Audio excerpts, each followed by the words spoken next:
अयोध्या में 5 अगस्त को राम मंदिर का भूमि पूजन है और देश भर की नजर इस भूमि पूजन पर लगी हुई है।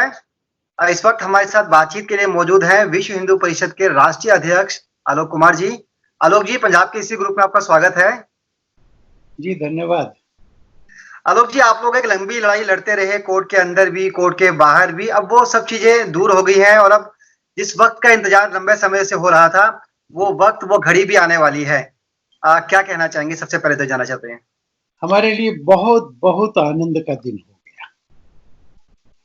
हमको 492 साल का संघर्ष याद आ रहा है।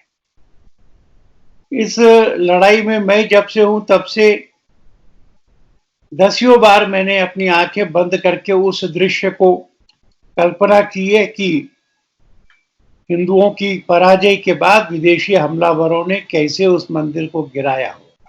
जी, ये जो ढांचा था ये हमारे अपमान का ढांचा था। ये बताने के लिए कि तुम्हारे देवता भी रक्षा नहीं कर पाते। इस अपमान का प्रतिकार करके आसमान को छूता हुआ मंदिर अब बन रहा है, इससे बड़ा कोई आनंद नहीं हो सकता। उन 25 पीढ़ियों को जिन्होंने इसके लिए संघर्ष किया है, ये सबसे बड़ी श्रद्धांजलि है। जी। और इसलिए ये एक अद्भुत अवसर है जिसका शब्दों में बताना असंभव है। काफी मुश्किल है शब्दों में व्याख्या कर पाना भगवान श्री राम के इस मंदिर की। आलोक जी, क्या कुछ खास रहेगा? क्या है मंदिर के अंदर? क्योंकि आप लगातार प्रयास करते रहे हैं।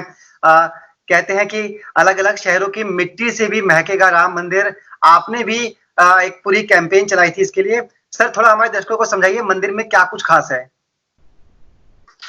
देश भर के बड़े तीर्थ, उनकी मिट्टी, देश भर के पवित्र नदियां और सरोवर, उनका जल, ये दोनों मंदिर के निर्माण में काम आए। माने ये पूरे देश की पवित्र और एकात्मता का संग्रह होगा।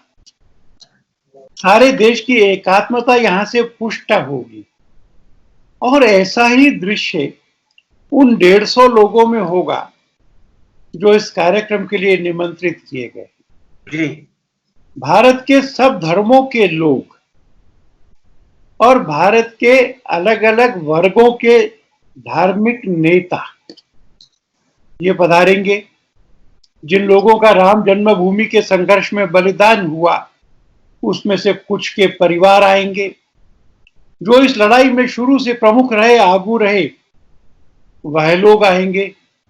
एक ऐसा अद्भुत संगम होगा जी, जो भारत की विविधता के पीछे उसकी आध्यात्मिक एकता को और राम के प्रति हम सबके आनंद और श्रद्धा को व्यक्त करेगा।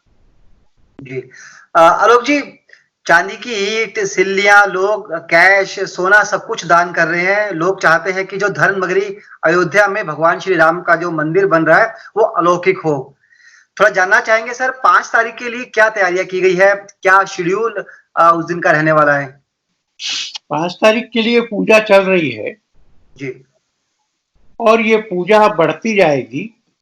एक 12:15 बजे का मुहूर्त है। हाँ जी। उस मुहूर्त में प्रधानमंत्री उसमें सहभागी होंगे और चांदी की शिला वहां अर्पित करेंगे। इसका उद्घाटन नहीं कर रहे, वो इसका शिलान्यास नहीं कर रहे। शिलान्यास 1989 में कामेश्वर चौपाल ने किया था, सब धर्मगुरुओं की उपस्थिति में किया था। और वो भारत के संविधान के जो शेड्यूल है उसकी जाति के व्यक्ति। प्रधानमंत्री अब निर्माण प्रारंभ कराने आ रहे हैं और निर्माण प्रारंभ करते समय भूमि का पूजन किया जाता है, अनुमति ली जाती है कि हम आपको खो देंगे, आशीर्वाद मांगा जाता है। वो इस भाव से आ रहे हैं और इसलिए ये उस कार्यक्रम का मुख्य भाग है। इस दिन से मंदिर बनना शुरू हो जाएगा। प्रधानमंत्री जी जरूर जा रहे हैं, लेकिन वैसे साहब को इस पर ऐतराज है। वो कहते हैं कि प्रधानमंत्री अगर व्यक्तिगत तौर पर जाते तो मुझे कोई दिक्कत नहीं थी, लेकिन देश के पीएम जा रहे हैं तो जो संविधान का मूल ढांचा है उसका कहीं ना कहीं संवैधानिक रूप से एक उल्लंघन भी होता है। क्या कहता है वीएचपी? ऐसी कौन सी बात है हमारी जो ओवैसी साहब को खराब नहीं लगी? पर भारत में सब धर्मों का आदर है। जी जब विजयदशमी होती है तो लाल किले के बाहर रावण के दहन में प्रधानमंत्री भी आते हैं, राष्ट्रपति भी आते हैं, सोनिया जी भी आती हैं, हर वर्ष आती हैं, टेलीविजन दिखाता है। ईद आती है तो उसका आनंद सब लोग मनाते हैं, सब लोग सहभागी होते हैं गले मिलने में। और बहुत सारे हिंदू नेता जो है वो इफ्तार की पार्टी भी देते हैं।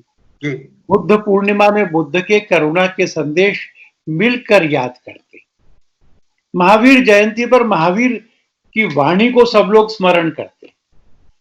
ऐसे सब धर्मों के कार्यक्रमों में राजनेता भी जाते हैं, सरकार के लोग भी जाते हैं, मुख्यमंत्री प्रधानमंत्री भी जाते हैं। इसलिए ऐसा कुछ नहीं हो रहा है जो पहली बार घट रहा हो, जो हमेशा से सब जगह होता है।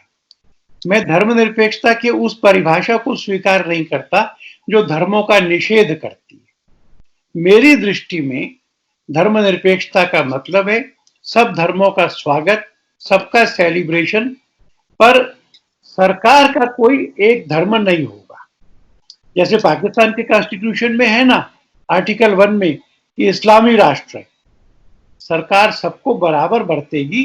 और इसलिए मैं ओवैसी साहब की आपत्ति से सहमत नहीं हूं। सर, क्या जवाब क्या है आपकी तरफ से उनको? हम उनको जवाब क्यों दें? आपने जवाब पूछा, हमने आपको दिया। उन्होंने चैनल को कहा, हमने चैनल को दिया। जी आप यूपी के मुख्यमंत्री योगी साहब ने कहा है कि दिवाली जैसा माहौल होगा और 3 तारीख से ही दिए जलने शुरू हो जाएंगे, लेकिन उससे पहले से ही अयोध्या और आसपास के इलाकों में दिए जलने लग गए हैं। दिवाली जैसा आनंद भी आ रहा है, अनुभूति भी हो रही है कि फिर से दिवाली आ गई हो, समय से पहले दिवाली आ गई है। आप क्या कहेंगे, किस तरह से मनाएं 5 तारीख को? हमने सब लोगों से आह्वान किया कि सवेरे 10:30 बजे इकट्ठा हो। अपने मंदिर में सोशल डिस्टेंसिंग के साथ हो सकते हो तो वहां हो जाओ, घर में हो जाओ, धर्मशाला में हो जाओ, भगवान को स्मरण करो, पूजन कीर्तन करो।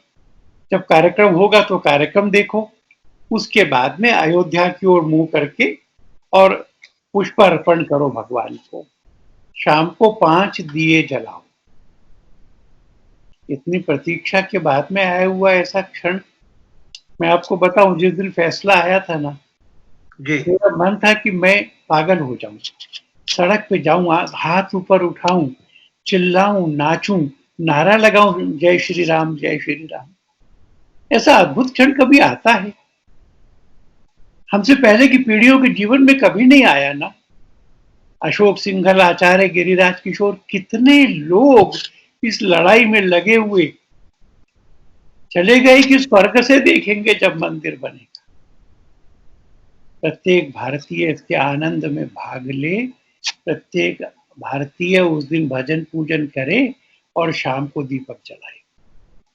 अक्सर खबर ये आ रही है कि जो 5 तारीख को पूजन है उसमें भगवान श्री राम हरे रंग की पोशाक पहनेंगे, क्या ऐसा कुछ? मुझे पता नहीं है कि वो कौन से रंग की पोशाक पहनेंगे। उस दिन कौन सा वार पड़ता है? बुधवार है क्या? हाँ, बुधवार है उस दिन। तो सामान्य तौर पर बुधवार के दिन हरी पोशाक भगवान को पहनाई जाती है। जी अच्छा, दिन है इसलिए पोशाक पहनाई जा रही है, एक शुभ मुहूर्त है, शुभ घड़ी में सारे काम हो रहे हैं। कि रविवार को भगवा, सोमवार को सफेद, मंगलवार को लाल और बुधवार को हरा, ऐसा एक मान्यता है। भगवान भी बुधवार को हरा पहनेंगे। और हरा रंग जो है ना, वो तो हरियाली का रंग है। सर, बहुत सारे लोग आलोक जी जाना चाहते थे, कार्यक्रम में शिरकत करना चाहते थे, ऐतिहासिक पल का हिस्सा बनना चाहते थे, वो लोग नहीं जा पा रहे। कोरोना की वजह मान लीजिए, सोशल डिस्टेंस, सिक्योरिटी रीजन मान लीजिए, तो उसके लिए क्या इंतजाम किए गए हैं? कैसे लोग उस दृश्य को देखेंगे? आपकी तरफ से भी क्या तैयारियां की गई है? पहले तो मैं क्षमा मांगना चाहता हूं कि हम उनको आने से रोक रहे। दरअसल हम नहीं चाहते कि जमात एपिसोड 2 हो जाए। वो एक गैर जिम्मेवाराना काम था। हम लोगों को आने देंगे तो वो भी गैर जिम्मेवाराना काम होगा। पर सब चैनल्स, सब न्यूज चैनल्स इसको लाइव दिखाएंगे। बिल्कुल। और मैं ये मानता हूं 26 जनवरी के 15 अगस्त के कि वहां लाल किले में जाना चाहिए, आनंद आता है, पर कष्ट भी बड़ा होता है। प्रधानमंत्री को जितना नजदीक से आप देख सुन टेलीविजन पे सकते हैं, उतना वहां जाके नहीं देख सकते। अपने अपने टेलीविजन सेट पर करोड़ों लोग देखेंगे, आनंद मनाएंगे। समय कितना लग जाएगा आलोक जी, आपको क्या लगता है? क्योंकि एक विशाल भव्य मंदिर बनना है। मुझे लगता है कि 3-3.5 साल में ऐसी समय आ जाएगा कि हम रामलला को उनके अस्थाई मंदिर से गर्भगृह में विराजमान करके उनका जी। पूजन कर सकेंगे। एक सर, टाइम कैप्सूल को लेकर काफी सवाल उठ रहे हैं। कुछ लोग कह रहे हैं कि जमीन के नीचे जाएगा, हालांकि कुछ लोग खंडन भी इस बात का कर रहे हैं। आपकी अपनी राय क्या है? कोई प्रस्ताव नहीं है, जी। टाइम कैप्सूल का कोई प्रस्ताव नहीं। कोई प्रस्ताव नहीं है। चलिए, बहुत बहुत शुक्रिया आलोक जी आपका, आपने तमाम जानकारी दी, संघर्ष से लेकर स्थापना तक जो कुछ एक पड़ाव आपके सामने आया, आपने हर बात को बड़ी बारीकी से समझाया और अब नजरें 5 तारीख पर टिकी है। आपको और पंजाब केसरी को भी धन्यवाद।